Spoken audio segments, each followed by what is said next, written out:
ಅತಿ ವೀರನ ಅಘನಾಶನ ಅರ್ಥ ಕಾಮವ ಗೆಲಿದವನ ಯತಿ ಬಾಹುಬಲಿ ಜಿನ ದೇವನ ಅತಿ ವೀರನ ಅಘನಾಶನ ಅರ್ಥ ಕಾಮವ ಗೆಲಿದವನ ಯತಿ ಬಾಹುಬಲಿ ಜಿನ ದೇವನ ಯತಿ ಬಾಹುಬಲಿ ಜಿನ ದೇವನ ತ್ರೈಲೋಕ್ಯನಾಥನ ಜಗತ್ಪೂಜನ ಅಲುಗದಿ ನೆನೆವೇನು ಗುಣನಾಥನ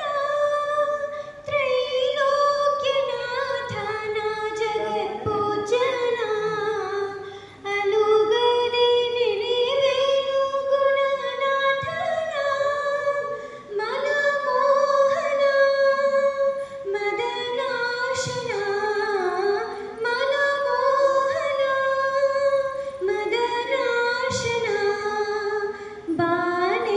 ಬಾನೆತ್ತರವೇರಿರುವ ಚೈತನ್ಯನ ಬಾನೆತ್ತರವೇರಿರುವ ಚೈತನ್ಯನ ಅತಿ ವೀರನ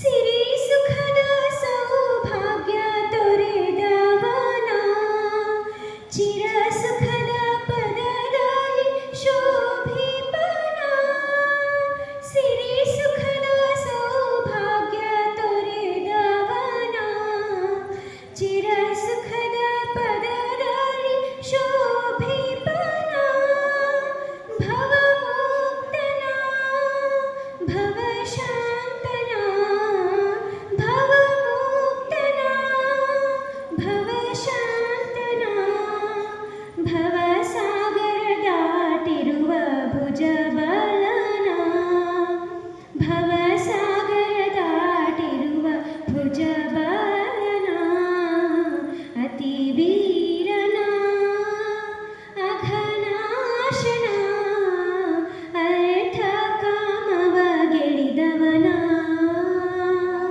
ಯತಿ ಬಾಹುಬಲಿ ಜಿನ ದೇವನ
ಜೀವಿಗಳು ನಿರಂತರ ಇದರಲ್ಲಿ ಪ್ರವೃತ್ತರಾಗಿರಬೇಕು ಹಾಗೂ ಜಪ ಮಾಡಬೇಕು. ಇದರಿಂದ ಎಲ್ಲ ದುಃಖಗಳನ್ನು ನಾಶಗೊಳಿಸಿ ಮುಕ್ತರಾಗಬೇಕು. ನಮೋಕಾರ ಮಹಾಮಂತ್ರದ ಶ್ರದ್ಧೆ ಹಾಗೂ ಭಕ್ತಿಪೂರ್ವಕ ಜಪ ಮಾಡಿ ನಾವು ನೀವೆಲ್ಲರೂ ಆತ್ಮ ಕಲ್ಯಾಣ ಮಾಡಿಕೊಳ್ಳೋಣ. ಜೈ ಬಲ ಪರಮೇಶ್ವರ ಭಗವಾನ್ ಕಿ ಜೈ. ಎಲ್ಲರಿಗೂ ಜೈ ಜೈ. ಇವತ್ತಿನ ದಿವಸ ನಾನು ನಿಜವಾದ ದೇವರ ಸ್ವರೂಪದ ಬಗ್ಗೆ ಒಂದೆರಡು ಮಾತುಗಳನ್ನು ಹೇಳುತ್ತೇನೆ. ಇದರ ಅರ್ಥ ನಿಜವಾದ ದೇವರೆಂದರೆ ಯಾವ ದೇವರನ್ನು ಮೀತರಾಗಿ ಸರ್ವಜ್ಞೋಪದೇಶಿಯಾಗಿದ್ದಾರೆಯೋ ಅವರು ನಿಜವಾದ ದೇವರಿದ್ದಾರೆ. ಸತ್ಯ ದೇವರಲ್ಲಿ ಮೂರು ಗುಣಗಳು ಇರಬೇಕು. ಒಂದು ಮೀತರಾಗಿ, ಎರಡು ಸರ್ವಜ್ಞ, ಮೂರು ಹಿತೋಪದೇಶಿ. ಮೀತರಾಗಿ ಇದರ ಅರ್ಥವು ಯಾರೆಲ್ಲವೂ ಕ್ಷಯವಾಗಿ ಹೋಗಿದೆಯೋ ಅಂದರೆ 18 ದೋಷಗಳು ಇಲ್ಲವೋ ಅವರು ಮೀತರಾಗಿ ಆಗಿದ್ದಾರೆ.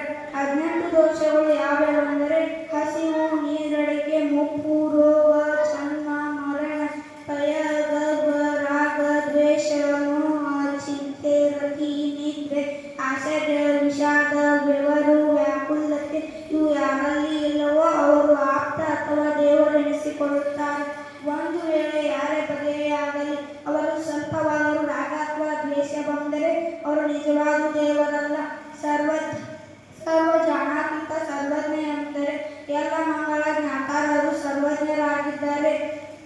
ಸಮಸ್ತ ದೈವಗಳ ಮೂರು ಕಾಲಗಳ ಸಂಬಂಧವಾದ ಪರ್ಯಾಯಗಳನ್ನು ಯಾರು ತಿಳಿಯುತ್ತಾರೋ ಅವರು ಸರ್ವಜ್ಞರು. ಕೊನೆಯದಾಗಿ ಹಿತೋಪದೇಶಿ ಎಂದರೆ ತನ್ನ ಹಿತದೊಂದಿಗೆ ಎಲ್ಲ ಜೀವಿಗಳ ಹಿತದ ಸಲುವಾಗಿ ಯಾವುದೇ ಇಚ್ಛೆ ಇಲ್ಲದ ಪರ್ಯಾಯ ಕೊಡುತ್ತಾರೋ ಅವರು ಹಿತೋಪದೇಶಿ ಎನಿಸುತ್ತಾರೆ. ಮೇಲೆ ಹೇಳಿದ ಮೂರು ಗುಣಗಳು ಇದ್ದರೇನೆ ಅವರು ನಿಜವಾದ ದೇವರೆಂದು ಎನಿಸಿಕೊಳ್ಳುತ್ತಾರೆ. ಇವರನ್ನು ಅನೇಕ ನಾಮಗಳಿಂದ ಕರೆಯುತ್ತಾರೆ. ಅವುಗಳು ಹೀಗಿವೆ: ಪರಮೇಶ್ವರಿ, ಪರಂಜ್ಯೋತಿ, ಅರಿಹಂತ, ವಿಮಲ, ವಿರಾಗ, ಜಿನೇಂದ್ರ, ತೀರ್ಥಂಕರು, ಭಗವಾನ್, ಸರ್ವಜ್ಞ, ಸಾವಿರ. ಹೀಗೆ ಇನ್ನೂ ಅನೇಕ ನಾಮಗಳಿಂದ ನಿಜವಾದ ದೇವರನ್ನು ಕರೆಯುತ್ತಾರೆ. ಮುಂದಿನ ನಿಜವಾದ ದೇವರ ಸ್ವರೂಪ ಲಕ್ಷಣಗಳ ಬಗ್ಗೆ ತಿಳಿಯೋಣ. ನಿಜವಾದ ದೇವರು ತಮ್ಮ ಖ್ಯಾತಿ, ಪೂಜೆ, ಲಾಭಗಳ ಅಪೇಕ್ಷೆ ಇರುವುದಿಲ್ಲ. ಶಿಷ್ಯರ ಬಗ್ಗೆ ಮಮತ್ವ ಭಾವ ಇಡುವುದಿಲ್ಲ. ಭವ್ಯ ಜೀವಿಗಳಿಗೆ ಕಲ್ಯಾಣ ಉಂಟು ಮಾಡುವ ಮಾರ್ಗದ ಉಪದೇಶ ನೀಡುವರು. ಪರೋಪಕಾರಿಯ ಸಕಾಮ ವಿಭೂತ ಎಂದರೆ ಸತ್ಪುರುಷರು ಯಾವಾಗಲೂ ಪರರ ಹಿತವನ್ನು ಬಯಸುವರು. ಅವರು ಅಷ್ಟು ಕರುಣಾಮಯಿಗಳು. ಆಪ್ತನ ಲಕ್ಷಣಗಳು: ಆಪ್ತನೋ ಚಿನ್ನ ದೋಷಣೆ ಸರ್ವಜ್ಞ ನಾಗಮೇಶನ ಭವಿತವ್ಯ ನಿಯೋಗ ನಾಣ್ಯತ ಅರ್ಥಕ ಭವೇತ. ಇದರ ಅರ್ಥವನ್ನು ತಿಳಿಯೋಣ. ಯಾರು ರಾಗ ದ್ವೇಷಾದಿ ದೋಷವನ್ನು ನಾಶ ಮಾಡಿದ್ದಾರೆಯೋ ಮೂರು ಲೋಕಗಳ ಎಲ್ಲ ಚರಾಚರಿ ವಸ್ತುಗಳನ್ನು ಅವುಗಳ ಅನಂತ ಪರ್ಯಾಯಗಳಲ್ಲಿ ಮೂರು ಕಾಲಗಳಲ್ಲಿ ಅನ್ವರ್ಥ ಕಾಣಬಲ್ಲರೋ ವಸ್ತು ಸ್ವರೂಪವನ್ನು ಪ್ರತಿಪಾದಿಸುವರೋ ಅವರೇ ವಿಷಯದಿಂದ ಆಪ್ತರಾಗುತ್ತಾರೆ. ಸತ್ಯ ದೇವರು 7 ಭಯಗಳಿಂದ ರಹಿತರಾಗುತ್ತಾರೆ. ನಿಜವಾದ ದೇವರು ಯಾವ ಜೀವಿಗಳಿಗೆ ಒಳ್ಳೆಯದು ಕಟ್ಟುವುದು ಮಾಡುವುದಿಲ್ಲ. ಮಿಥ್ಯಾ ದೇವರುಗಳನ್ನು ಪೂಜಿಸಬಾರದು, ಏಕೆಂದರೆ ಅವರಿಗೆ ಪರಿಗ್ರಹಗಳು 18 ದೋಷಗಳು ಇರುತ್ತವೆ. ಅದಕ್ಕೆ ಅನ್ಯ ದೇವರನ್ನು ನಮಸ್ಕಾರ ಮಾಡಬಾರದು. ಉಪಸಂಹಾರ: ಕೊನೆಯದಾಗಿ ಹೇಳುವುದೇನೆಂದರೆ ಸತ್ಯ ಧರ್ಮವನ್ನು ಹಿಡಿದುಕೊಂಡು ಸತ್ಯ ದೇವರ ಪೂಜೆ, ಆರಾಧನೆ, ಜಪತಪ ಮಾಡುವುದರಿಂದಲೂ ಮಿಥ್ಯಾ ಧರ್ಮದಲ್ಲಿ ತೊಡಗಿದ್ದೇವೆ.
ಅರಿಯಂತರ ಕೃಪೆಯಿಂದ ನಮಗೆ ಜ್ಞಾನದ ಪ್ರಾಪ್ತಿಯಾಗುತ್ತದೆ, ಜಗತ್ತಿನ ಕಲ್ಯಾಣವಾಗುತ್ತದೆ. ರಾಮಮೂರ್ತಿ ಉತ್ತಿಷ್ಠೇತ ಪರಮೇಶ್ವರಿ ಸತ್ಯಂ ಪಠಣಂ ಅಂದರೆ ಪ್ರಾತಃ ಕಾಲ ಬ್ರಹ್ಮ ಮುಹೂರ್ತದಲ್ಲಿ ಎದ್ದು ಪರಮ ಮಂಗಲದ ಸಲುವಾಗಿ ನಮಸ್ಕಾರ ಮಂತ್ರದ ಸ್ಮರಣ ಮಾಡಬೇಕು. ಇನ್ನೊಂದು ತಿಳಿಯಬೇಕಾದ ವಿಷಯವೇನೆಂದರೆ ಕೇವಲ ನಮೋಕಾರ ಮಹಾಮಂತ್ರವನ್ನು ಹೇಳುವುದು ಅಥವಾ ನಮಸ್ಕಾರ ಮಾಡುವುದು ಅಷ್ಟೇ ಸರಿಯಾದ ಅರ್ಥದಲ್ಲಿ ನಮನವಾಗುವುದಿಲ್ಲ. 5 ಪರಮೇಶ್ವರಿಗಳ ಸ್ವರೂಪವನ್ನು ತಿಳಿದುಕೊಂಡು ಅವರ ಗುಣ ಚಿಂತೆಯನ್ನು ಮನಸ್ಸಿನಲ್ಲೇ ಮಾಡುತ್ತಾ ಯಾವ ಸಮರ್ಪಣಾ ಭಾವವು ಉತ್ಪನ್ನವಾಗುತ್ತದೆಯೋ ಅದುವೇ ನಿಜವಾದ ನಮನವಾಗುತ್ತದೆ. ಪಂಚ ಪರಮೇಶ್ವರಿಯ ಮೂಲ ಗುಣಗಳನ್ನು ತಿಳಿದುಕೊಳ್ಳೋಣ. ಅರಿಹಂತರಿಗೆ 46 ಮೂಲ ಗುಣಗಳು, ಸಿದ್ಧರಿಗೆ 8 ಮೂಲ ಗುಣಗಳು, ಆಚಾರ್ಯರಿಗೆ 36 ಮೂಲ ಗುಣಗಳು, ಉಪಾಧ್ಯಾಯರಿಗೆ 25 ಮೂಲ ಗುಣಗಳು, ಸರ್ವ ಸಾಧುಗಳಿಗೆ 28 ಮೂಲ ಗುಣಗಳು. ನಮೋಕಾರ ಮಹಾಮಂತ್ರದ ಮಹಿಮೆಯಿಂದ ಕೆಲವು ಜೀವಿಗಳು ಸ್ವರ್ಗ ಮತ್ತು ವಿದ್ಯೆಯನ್ನು ಪ್ರಾಪ್ತ ಮಾಡಿಕೊಂಡಿವೆ. ಉದಾಹರಣೆ 1. ಜೀವನನ ಕುಮಾರನು ನಾಯಿಯು ಸಾಯುವ ಸಮಯದಲ್ಲಿ ನಾಯಿಯ ಕಿವಿಯಲ್ಲಿ ನಮೋಕಾರ ಮಹಾಮಂತ್ರವನ್ನು ಹೇಳಿದನು. ಅದು ಸತ್ತ ನಂತರ ಸುದರ್ಶನ್ ಹೆಸರಿನ ಯಕ್ಷೇಂದ್ರನಾಗಿ ಜನಿಸಿತು. ಉದಾಹರಣೆ 2. ಅಂಜನ ಚೋರನು ನಮೋಕಾರ ಮಹಾಮಂತ್ರದ ಮೇಲೆ ದೃಢವಾದ ಶ್ರದ್ಧೆಯನ್ನು ಇಟ್ಟಿದ್ದರಿಂದ ಆಕಾಶಗಾಮಿನಿ ವಿದ್ಯೆಯನ್ನು ಪ್ರಾಪ್ತ ಮಾಡಿಕೊಂಡನು. ಈ ಮಂತ್ರದ ಜಪ ಚಿಂತನ ಮನನ ಮಾಡುವುದರಿಂದ ಪಾಪಿ ಜೀವಿಯ ಪಾಪ ನಷ್ಟವಾಗುತ್ತದೆ ಮತ್ತು ಬಹುಕ್ಲೇಶ ಶಾಂತವಾಗುತ್ತದೆ. ಆಚಾರ್ಯ ಉಪಸ್ವಾಮಿಗಳು ಹೀಗೆ ಹೇಳಿದ್ದಾರೆ: ಏಳುವಾಗ, ತಿನ್ನುವಾಗ, ಕುಡಿಯುವಾಗ, ನಡೆಯುವಾಗ, ಮಲಗುವಾಗ ಮತ್ತು ಜಾಗೃತ ಅವಸ್ಥೆಯಲ್ಲಿ, ಕನಸುಗಳಲ್ಲಿ, ನಿರ್ಜನ ಪ್ರದೇಶದಲ್ಲಿ, ಅಂಜುವಾಗ ಮತ್ತು ವಿಹಾರ ಮಾಡುವಾಗ ಹೀಗೆ ಸತತವಾಗಿ ನಮೋಕಾರ ಮಂತ್ರದ ಜಪ ಮಾಡುತ್ತಾರೆ. ಅವರ ಮನಸ್ಥಿತ ಎಲ್ಲ ಕಾರ್ಯಗಳು ಸಿದ್ಧಿಯಾಗುತ್ತದೆ. ನಮೋಕಾರ ಮಂತ್ರದ ಬೇರೆ ಬೇರೆ ಹೆಸರುಗಳು ಹೀಗಿವೆ: ಪಂಚ ನಮಸ್ಕಾರ ಮಂತ್ರ, ಮಹಾಮಂತ್ರ, ಅಪರಾಜಿತ ಮಂತ್ರ, ಮೂಲ ಮಂತ್ರ, ಅನಾದಿ ನಿಧನ ಮಂತ್ರ, ಮಂತ್ರರಾಜ.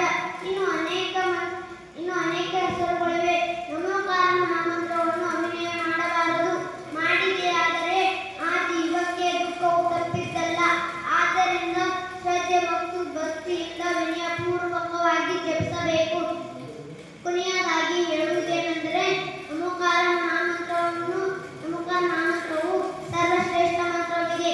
ಇದನ್ನು ಜಪಿಸುವುದರಿಂದ ನಮ್ಮ ಕರ್ಮಗಳು ಸಿದ್ಧಿಯಾಗುತ್ತದೆ, ನಮಗೆ ಉತ್ತಮ ಗತಿ ಪ್ರಾಪ್ತವಾಗುತ್ತದೆ. ಆದ್ದರಿಂದ ನೀವೆಲ್ಲರೂ ದಿನಾಲು 108 ಬಾರಿಯಾದರೂ ನಮೋಕಾರ ಮಹಾಮಂತ್ರವನ್ನು ಜಪಿಸೋಣ, ನಮ್ಮ ಆತ್ಮ ಕಲ್ಯಾಣ ಮಾಡಿಕೊಳ್ಳೋಣ ಅಂತ ಹೇಳಿ ನನ್ನ ಭಾಷಣವನ್ನು ಮುಗಿಸುತ್ತೇನೆ. ಪಂಚಪರಮೇಶ್ವರಿ ಭಗವಾನ್ಗೆ ಜೈ, ಶಾಂತಿನಾಥ ಭಗವಾನ್ಗೆ ಜೈ. ಎಲ್ಲರಿಗೂ ಜೈ. ಅವುಗಳ ಬಗ್ಗೆ ಒಂದೆರಡು ಮಾತನಾಡಲು ಬಯಸುತ್ತೇನೆ. ನಿಜವಾದ ದೇವ ಶಾಸ್ತ್ರ ಗುರುಗಳಿಗೆ ಶರಣು ಹೋಗುವುದರಿಂದ ಕರ್ಮಗಳ ಕ್ಷಯವಾಗಿ ಸಮ್ಯಕ್ ದರ್ಶನ ಪ್ರಾಪ್ತವಾಗುತ್ತದೆ. ಆದ್ದರಿಂದ ಸ್ವರ್ಗ ಮತ್ತು ಮೋಕ್ಷಗಳು ಪ್ರಾಪ್ತವಾಗುತ್ತವೆ. ನಿಜವಾದ ದೇವರ ಸ್ವರೂಪ 18 ದೋಷಗಳಿಂದ ರಹಿತರು, ಎಲ್ಲ ಪರಿಕರಗಳಿಂದ ರಹಿತರು, ಅನಂತ ಜ್ಞಾನ, ಅನಂತ ದರ್ಶನ, ಅನಂತ ವೀರ್ಯ, ಅನಂತ ಸುಖ, ಅನಂತಾನಂದ ಗುಣಗಳಿಂದ ಸಹಿತರಿರುವ ದೇವರಿಗೆ ನನ್ನ ಅನಂತಾನಂತ ನಮಸ್ಕಾರಗಳು. ನಿಜವಾದ ಶಾಸ್ತ್ರದ ಸ್ವರೂಪ ಕೇವಲ ಜ್ಞಾನಿಗಳ ತೀರ್ಥಂಕರರ ದಿವ್ಯ ಧ್ವನಿಯಿಂದ ಬಂದಂತ, ಅಂದರೆ ಓಂಕಾರ ಧ್ವನಿಯಿಂದ ಜ್ಞಾನಿ ಮುನಿಗಳಿಂದ ಶಬ್ದಗಳ ರೂಪದಲ್ಲಿ ಬರೆದಿದ್ದ ಶಾಸ್ತ್ರಗಳನ್ನು ನಿಜವಾದ ಶಾಸ್ತ್ರಗಳೆಂದು ಕರೆಯುವರು.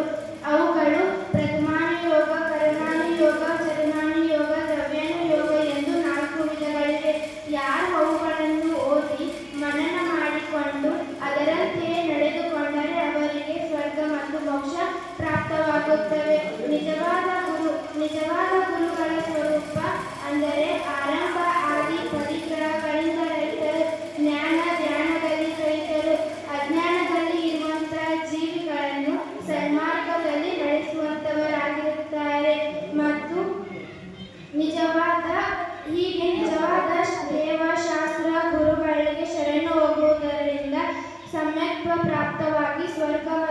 ಮೋಕ್ಷಗಳು ದೊರೆಯುತ್ತವೆ.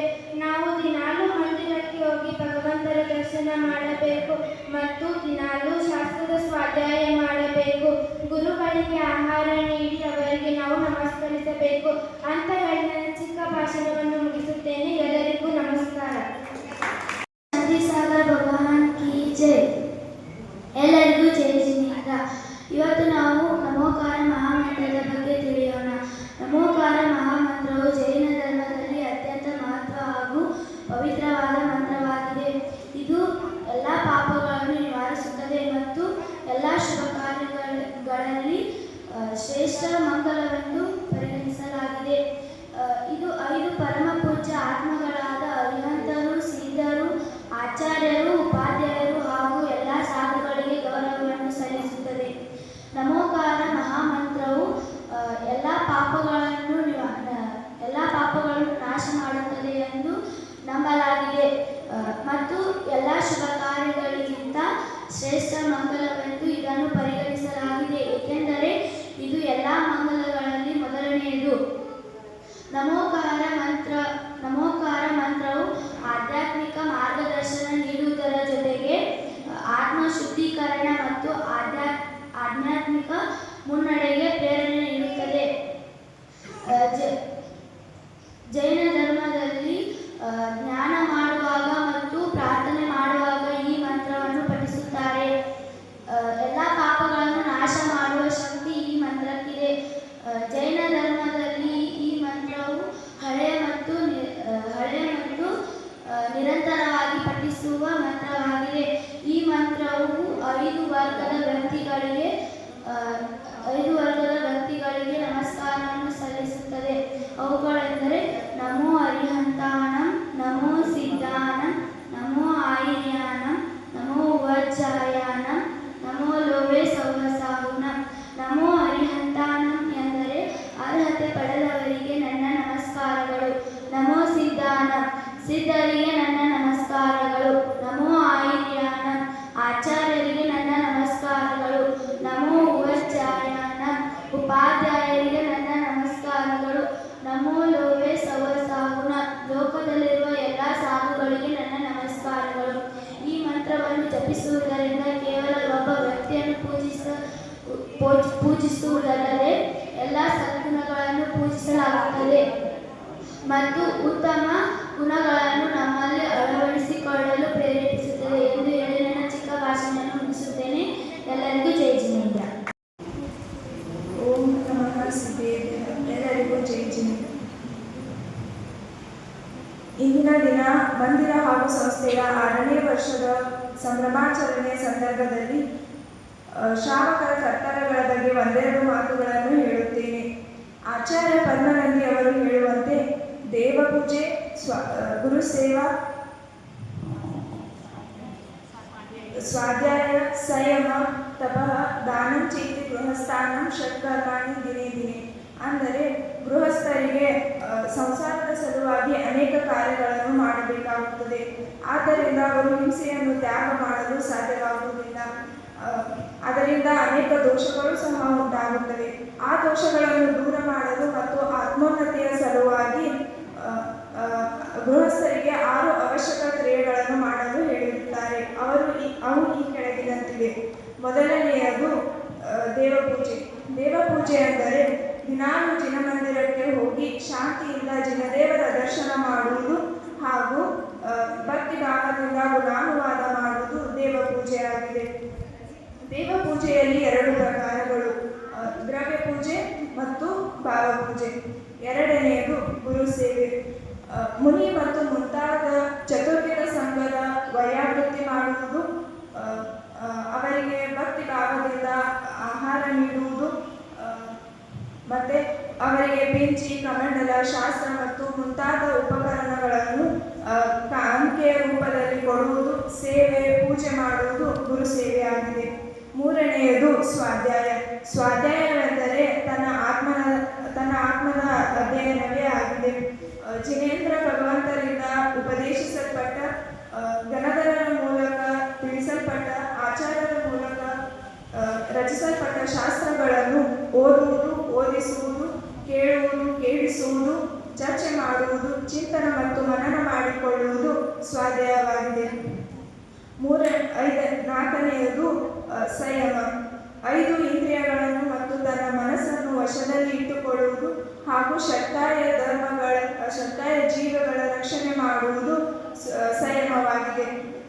ಇದರಿಂದ ನಾವು ಪಾಪಗಳಿಂದ ದೂರ ಉಳಿಯಬಹುದು. 5ನೆಯದು ತಪ. ಆತ್ಮನನ್ನು ತಪ್ಪಿಸುವುದಕ್ಕೆ ತಪವೆಂದು ಹೇಳುತ್ತೇವೆ. ಕರ್ಮಗಳ ಕ್ಷಯ ಮತ್ತು ತಮ್ಮ ಇಚ್ಛೆಗಳ ಮೇಲೆ ನಿಯಂತ್ರಣ ಮಾಡುವ ಸಲುವಾಗಿ ನಾವು ಯಾವ ಕಾರ್ಯಗಳನ್ನು ಮಾಡುತ್ತೇವೋ ಅದಕ್ಕೆ ತಪವೆಂದು ಹೇಳುತ್ತೇವೆ. 6ನೇ ಮತ್ತು ಕೊನೆಯದಾಗಿ ದಾನ. ತನ್ನ ಮತ್ತು ಇನ್ನೊಬ್ಬರ ಉಪಕಾರದ ಸಲುವಾಗಿ ಯಾವುದೇ ಫಲದ ಇಚ್ಛೆ ಇಲ್ಲದೆ ಕೊಡಲಾಗುವುದಕ್ಕೆ ದಾನವೆಂದು ಕರೆಯುತ್ತೇವೆ. ಮುನಿವ್ರತಿ, ಶ್ರಾವಕ ಮತ್ತು ಶ್ರೇಷ್ಠ ಪುರುಷರಿಗೆ ಯಾವ ಭಕ್ತಿಪೂರ್ವಕವಾಗಿ ಕೊಡುತ್ತೇವೋ ಅದಕ್ಕೆ ಪಾತ್ರದಾನವೆಂದು ಹೇಳುತ್ತೇವೆ. ಮತ್ತು ಯಾವುದೇ ದುಃಖಿ ಅನಾಥ ಹಸಿವಿನಿಂದ ಪೀಡಿತರಿಗೆ ಕರುಣಾಭಾವದಿಂದ ಕೊಡುತ್ತೇವೋ ಅದಕ್ಕೆ ಕರುಣಾದಾನವೆಂದು ಹೇಳುತ್ತೇವೆ. ದಾನಗಳಲ್ಲಿ 4 ಪ್ರಕಾರಗಳು. ಅವು ಆಹಾರ ದಾನ, ಔಷಧ ದಾನ, ಜ್ಞಾನ ದಾನ ಮತ್ತು ಅಭಯದಾನ. ನನಗೆ 2 ಮಾತುಗಳನ್ನು ಆಡಲು ಅವಕಾಶ ಕಲ್ಪಿಸಿಕೊಟ್ಟ ಎಲ್ಲರಿಗೂ ಜೈ ಜಿನೇಂದ್ರಗಳನ್ನು ಸಲ್ಲಿಸುತ್ತಾ ನನ್ನ ಮಾತುಗಳನ್ನು ಮುಗಿಸುತ್ತೇನೆ. ಜೈ ಜೈ. ಎಲ್ಲರಿಗೂ ಜೈ ಜಿನೇಂದ್ರ. ನಾನು ಇವತ್ತು ರತ್ನಾಕರಂಡಕ ಶ್ರಾವಕಾಚಾರ್ಯದ ಶ್ಲೋಕಗಳನ್ನು ಹಾಗೂ ಅದರ ಅರ್ಥಗಳನ್ನು ವಿವರಿಸಲು ಇಷ್ಟಪಡುತ್ತೇನೆ.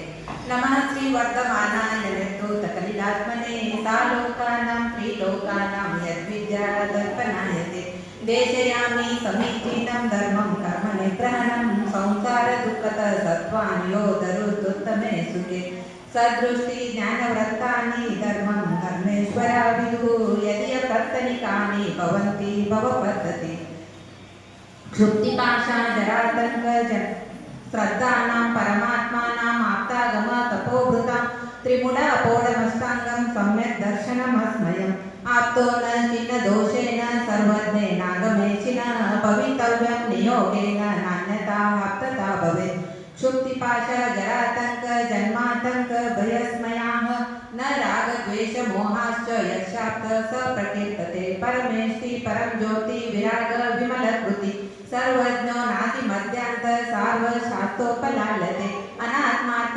ವಿನಾರಾಗೈ ಶಾಸ್ತ್ರ ಶಾಸ್ತಿ ಸತೋ ಹಿತಂ ತ್ವನನ್ಯ ಶಿಲ್ಪಿಕರ ಸ್ಪರ್ಶ ಮುರಜ ಕಿಮಪೇಕ್ಷತೆ ಆಪ್ತೋಪಜ್ಞ ಮನುರ್ಲಂಘ್ಯ ಮ ದೃಷ್ಟೇಷ್ಟ ವಿರೋಧಕಂ ತತ್ವೋಪದೇಶಕೃತ್ ಸಾರ್ವಂ ಶಾಸ್ತ್ರಂ ಕಾಪತ್ಯ ಘಟ್ಟನಂ ವಿಷಯಾಶಾ ವಶಾತೀತೋ ನಿರಾರಂಭೋ ಪರಿಗ್ರಹ ಜ್ಞಾನ ಧ್ಯಾನ ತಪೋರಕ್ತ ತಪಸ್ವಿಶ್ಯ ಪ್ರಶಸ್ಯತೆ ಇದಮೇವ ದೃಶಮೇವ ತತ್ವಂ ನಾನ್ಯಾನ್ಯ ಜಾನ್ಯತಾ ಕಂಪಾಯ ಸಾಂಭೋವ ಸನ್ಮಾರ್ಗೆ ಸಂಶಯ ಅರುಚಿ ಕರ್ಮಪರ ವಶೇ ಶಾಂತೆ ದುಃಖೈರತಿತೋದಯೇ ಪಾಪ ಬೀಜೆ ಸುಖೇ ನಾಸ್ತಾ ಶ್ರದ್ಧಾನ ಕಾಂಕ್ಷಾನ ಸ್ಮೃತ ಸ್ವಭಾವತೋ ಶೌಚೌ ಕಾಯೇ ರತ್ನತ್ರಯ ಪವಿತ್ರಿತೆ ನಿರ್ಜುಗುಪ್ಸ ಗುಣ ಪ್ರೀತಿ ಮತ ನಿರ್ವಿಚಿಕಿತ್ಸಿತ ಕಾಪತೆ ಪತಿ ದುಃಖಾನಾಂ ಪ್ರಸಮ್ಮತಿ ಅಸಂಪ್ರತಿ ರಣೋಕ್ತೋಕ್ತಿ ರಮುಡಾ ದೃಷ್ಟಿರುಚ್ಯತೆ ಸ್ವಯಂ ಶುದ್ಧಸ್ಯ ಮಾರ್ಗಸ್ಯ ಬಾಲಾಶಕ್ತಾ ಜನಾಶ್ರಯ ಯತ್ಪ್ರಮಾಚಂತಿ ತದ್ದುದ್ಯೋಪಗೋಹನ ದರ್ಶನಾಚರಣ ದ್ವಾಪಿ ಚಲತಾಂ ಧರ್ಮವತ್ಸಲೈ ಪ್ರತ್ಯವಸ್ಥಾಪನ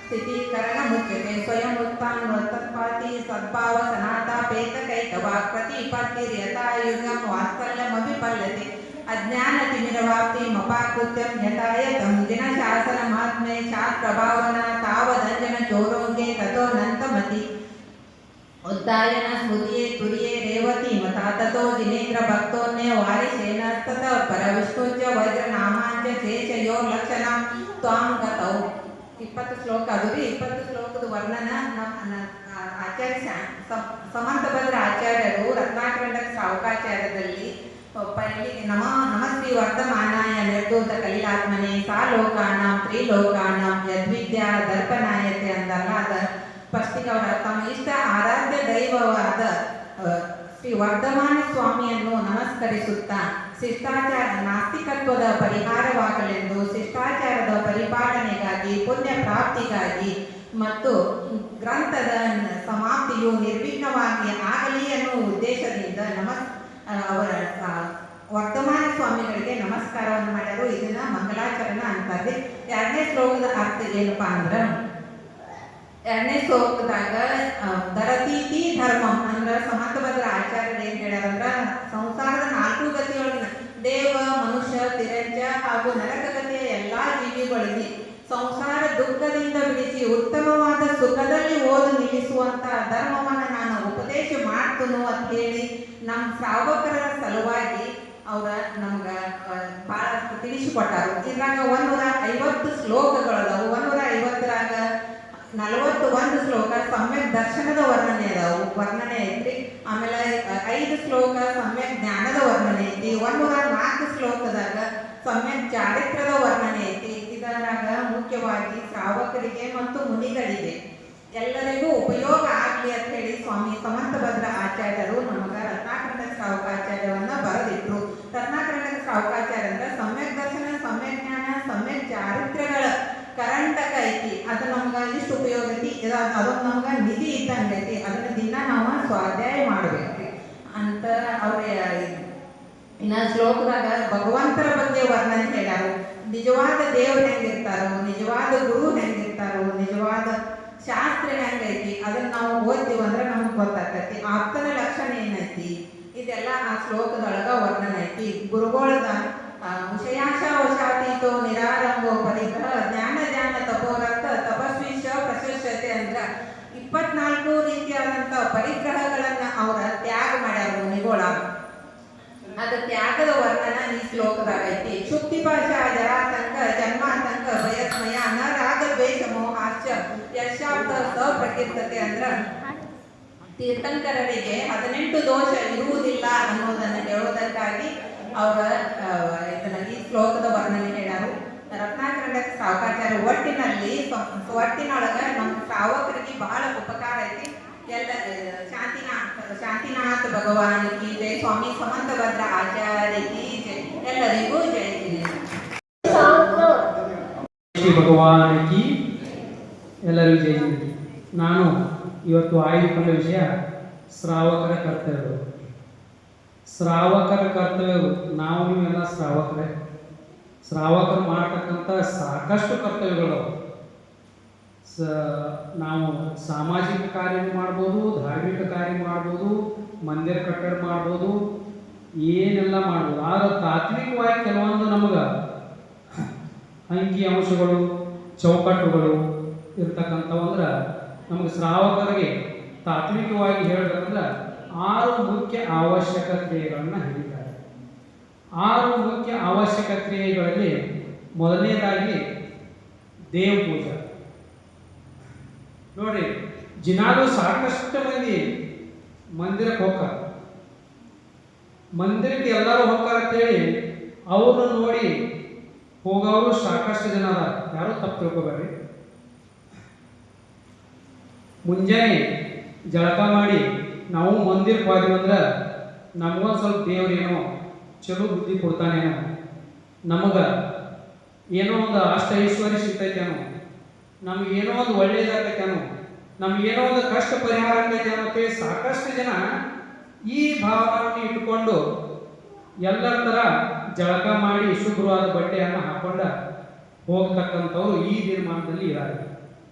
ಆದರೆ ಇದು ತತ್ವಗಳಲ್ಲಿ ಕೊಡುವುದಿಲ್ಲ.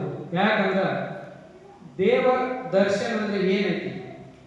ನಾವು ಮಂದಿರದಲ್ಲಿ ಒಳಗೆ ಪ್ರವೇಶ ಆದ ನಂತರ ದೇವ ದರ್ಶನ ಅಂದರೆ ದೇವರು ಯಾವ ರೀತಿ ಇದ್ದಾರೆ, ಏನು ಮಾಡ್ತಾರೆ, ಅವರು ಅರಿಹಂತ ದೇವರಾಗಿ ಕೂಡಬೇಕಾದ್ರೆ ಎಷ್ಟು ಗುಣಗಳನ್ನ ಅವರು ಪಾಲಿಸಿದ್ದಾರೆ, ಅವರ ಗುಣಗಾನ ಯಾವ ಥರ ಅದೇನು ನಾವು ಸ್ವಲ್ಪ ಅರ್ಥ ಮಾಡ್ಕೊಳ್ಬೇಕಾಗಿ ಪ್ರಥಮ ವಿಷಯ. ಯಾಕಂದ್ರೆ ಜಿನ ಮಂದಿರದಲ್ಲಿ ಭಗವಂತರು ಯಾವ ರೀತಿಯಾಗಿ ಕೂತಿದ್ದಾರೆ ತಾವೆಲ್ಲರೂ ನೋಡಿದ್ದೀವಿ. ಅವರು ಪದ್ಮಾಸನದಲ್ಲಿ ಕೂತಿದ್ದಾರೆ, ಕೈ ಮೇಲೆ ಕೈ ಹಾಕಿಕೊಂಡು ಅರ್ಧ ಕಣ್ಣು ಮುಚ್ಚಂದ್ರೆ ನಾಸಿಕ ದೃಷ್ಟಿಯಲ್ಲಿ ಅವರು ಕೂತ್ಕೊಂಡಿದ್ದಾರೆ. ನಾಸಿಕ ದೃಷ್ಟಿ ಇದ್ರ ಉದ್ದೇಶ ಏನೈತಂದ್ರೆ ತಮ್ಮ ಆತ್ಮನ ಕಡೆ ನೋಡ್ಕೊಳ್ತಾ ಇದ್ದಾರೆ. ಅವರು ತಮ್ಮ ಆತ್ಮನ ದರ್ಶನ ಮಾಡ್ತಾ ಇದ್ದಾರೆ, ಆತ್ಮನ ಧ್ಯಾನ ಮಾಡ್ತಾ ಇದ್ದಾರೆ. ಅದಕ್ಕೆ ನಾವು ದರ್ಶನ ಮಾಡೋ ಉದ್ದೇಶ ಏನಂದ್ರೆ ಜಿನ ಮಂದಿರಕ್ಕೆ ಹೋಗಿ ಭಗವಂತರನ್ನ ಮನದಲ್ಲಿ ನೆನೆದುಕೊಂಡು ಅವರಂತ ಪಾಲಿಸಿದಂಥ ಗುಣಗಳನ್ನು ನೆನೆಸಿಕೊಂಡು ಅವರ ಯಾವ ರೀತಿ ಕೂತಿದಾರ ಅವರ ಉದ್ದೇಶ ಏನೈತೆ ಅನ್ನೋದು ನಮ್ಮಲ್ಲೂ ಅಳವಡಿಸಿಕೊಳ್ಳುವಂಥದ್ದು ಇದ್ರ ಉದ್ದೇಶ. ಇದು ಶ್ರಾವಕರು 6 ಕರ್ತವ್ಯದೊಳಗ ಇದು ಬಹಳ ಮುಖ್ಯವಾದಂಥದ್ದು. ಯಾಕಂದ್ರೆ ಇನ್ನೊಂದು ಸಮ್ಯಕ್ ದರ್ಶನ, ಸಮ್ಯಕ್ ಜ್ಞಾನ, ಸಮ್ಯಕ್ ಚಾರಿತ್ರ್ಯ 3 ರತ್ನತ್ರಯಗಳಿಗೂ ಸಮ್ಯಕ್ ದರ್ಶನ ಅಂತಕ್ಕಂಥದ್ದು ಮೊದಲೇ. ದರ್ಶನದಿಂದನೇ ಜ್ಞಾನ ಆಗೈತಿ, ದರ್ಶನ ಜ್ಞಾನ ಎರಡೂ ಆಗೋದ್ರಿಂದ ಚಾರಿತ್ರ್ಯ ಆಗೈತಿ ಅನ್ನೋದು ಐತಿ. ಅದಕ್ಕೆ ನಾವು ಯಾವ ಮಾಡಿನೂ ನಡೀತಿ ಆದ ದೇವರ ದರ್ಶನ ಮಾಡಬೇಕು ಮತ್ತು ದಾನ ಮಾಡಬೇಕು. 6 ಶಸ್ತ್ರಕ್ರಿಯೆಗಳೊಳಗೆ 2 ಮೇಲ್ದಾವ. ಇವು ಎರಡಂತೂ ನಾವು ಶ್ರಾವಕರು ಅತಿ ಮುಖ್ಯವಾಗಿ ಮಾಡಲೇಬೇಕಾದಂಥವು 2 ಮುಖ್ಯವಾದಂಥವು. ಇವು ಎರಡಂತೂ ಮಾಡಲೇಬೇಕು ಪ್ರತಿಯೊಂದು ಶ್ರಾವಕರಾದಂಥವು. ಆಮೇಲೆ ಮುಂದಿನ ಗುರುಪಾಸನೆ. ಗುರುಪಾಸನೆ ಅಂದರೆ ನಮ್ಮ ಗುರುಗಳು, ಭಾವಲಿಂಗಿ ಮುನಿಗಳಿಗೆ ನಾವು ಸಾಕಷ್ಟು ಅವರಿಗೆ ಸೇವಾ ಮಾಡ್ತಕ್ಕಂಥ ಸೌಭಾಗ್ಯ ನಮಗೆ ಸಿಕ್ಕಿರ್ತದೆ. ಆ ಸೇವಾ ಮನೋಭಾವವನ್ನು ಇಟ್ಟುಕೊಂಡು ನಾವು ಸೇವೆಯನ್ನು ಮಾಡಿ ಅವರ ದೀರ್ಘಶಂಕ ವ್ಯವಸ್ಥೆ ಇರ್ಬೋದು, ಅವರ ಆಹಾರಚರ್ಯ ವ್ಯವಸ್ಥೆ ಇರ್ಬೋದು, ಅವರ ವಿಹಾರ ವ್ಯವಸ್ಥೆ ಇರ್ಬೋದು, ಅವರ ವಯೋವೃತ್ತಿ ಇರ್ಬೋದು, ಇನ್ನೂ ಅನೇಕ ನಮ್ಗೆ ಮಾಡುವಂಥ ಕ್ರಿಯೆಗಳು ಸಾಕಷ್ಟು ಇದ್ದಾವೆ. ಯಾಕಂದ್ರೆ ಮುನಿಗಳಿಗೆ ಎಲ್ಲ ತ್ಯಾಗಿಗಳು ಅಂತ ಇರ್ತಾರೆ. ತ್ಯಾಗಿಗಳು ಅಂದ್ರೆ ಎಲ್ಲ ತ್ಯಾಗ ಮಾಡಿರ್ತಾರೆ. ಅವ್ರಿಗೆ ಏನು ತ್ರಾಸಾದ್ರೂ ಸ್ವಲ್ಪ ನಾವು ಶ್ರಾವಕರು ಅವರಿಗೆ ಎಲ್ಲ ಒಂದು ಸ್ವಲ್ಪ ಅನುಕೂಲತೆಗಳನ್ನು ಮಾಡಿಕೊಡ್ತಕ್ಕಂಥದ್ದು ನಮ್ಮ ಶ್ರಾವಕರ ಕರ್ತವ್ಯ. ಅದನ್ನು ನಾವು ಮಾಡ್ತಕ್ಕಂಥದ್ದು. ಮತ್ತು ಮೂರನೇದಾಗಿ ಸ್ವಾಧ್ಯಾಯ ಅಂದ್ರೆ ಇದ್ರದ ಅರ್ಥ ಏನಂತ ಸ್ವ ಅಧ್ಯಯನ ಸ್ವಾಧ್ಯಾಯ. ಎಲ್ಲರೂ ತಿಳ್ತಾರೆ ಸ್ವಾಧ್ಯಾಯ ಅಂದ್ರೆ ಪುಸ್ತಕ ಓದಬೇಕು, ಪ್ರವಚನ ಹೇಳಬೇಕು, ಆಮೇಲೆ ಯಾವುದೋ ಒಂದು ಗ್ರಂಥ ಓದಬೇಕು ಅಂತ. ಏನು ಓದ್ರಿ ನೀವು, ಯಾವುದೇ ನೀವು ಪುಸ್ತಕ ಓದ್ರಿ, ಶಾಸ್ತ್ರ ಓದ್ರಿ, ತಾತ್ವಿಕ ಏನ ಓದ್ರಿ, ಆದ್ರೆ ಓದಿದ್ರೆ ಮಹತ್ವ ಇಲ್ಲ. ಸಾಕಷ್ಟು ಜನ ಓದ್ತಾರೆ, ಅರ್ಥ ಮಾಡ್ಕೋದಿನ ಓದ್ರೆ, ಅರ್ಥ ಆಗದೆ ಹೋದ್ರೆ ಅದಕ್ಕೆ ಏನೇನು ಪ್ರಯೋಜನ ಇಲ್ಲ. ಅದಕ್ಕೆ ತಾತ್ವಿಕವಾಗಿ ಏನೈತ್ಯ, ಗಣಧರ ವಾಣಿ ಏನೈತ್ಯ ಅದನ್ನ ಓದಬೇಕು. ತಿಳಿಲಿಲ್ಲ ಅಂದ್ರೆ ಮಹಾತ್ಮರನ್ನ ಕೇಳ್ಕೋಬೇಕು.